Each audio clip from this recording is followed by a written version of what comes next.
देणगी देताना 101, 501, 1001 रुपये अशी का दिली जाते?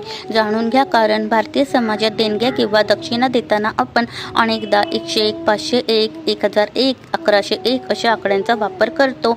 सरळ 100, 500, 1000 न देता त्यात 1 रुपयाची किंवा आणखी एखाद्या आकड्याची भर घातली जाते. यामागे धार्मिक, सांस्कृतिक आणि मानसिक कारणं असतात.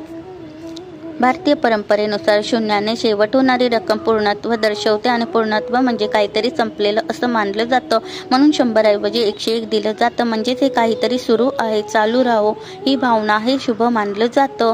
शेवटी दिलेला 1 हा अंक अखंडतेचं, सातत्याचं प्रतीक मानला जातो. याचा अर्थ सतत वाढणारी संपत्ती, सुख आणि समृद्धी. त्यामुळे देणगी, दक्षिणा किंवा लग्नात दिल्या जाणाऱ्या रकमांमध्ये हा 1 जोडला जातो. मंदिरात देणगी देताना किंवा कोणत्याही शुभ कार्यात, यज्ञपूजन इत्यादींमध्ये संकल्प करताना विशिष्ट रक्कम जाणीवपूर्वक दिली जाते. त्यामुळे त्यात 1 अधिक करून तिचं आध्यात्मिक महत्त्व वाढवलं जातं.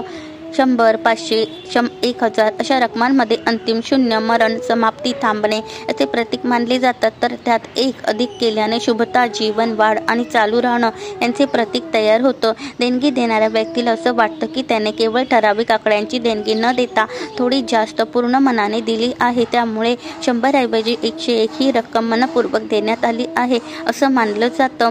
101, 501, 1001 या रकमांमध्ये केवळ 1 रुपयाचा फरक असतो, पण त्या अनेक धार्मिक आणि मानसिक आणि सांस्कृतिक अर्थांनी समृद्ध असतात. त्यामुळे भारतीय संस्कृतीत अशा रकमा शुभ मानल्या जातात आणि विशेष प्रसंगी दिल्या जातात.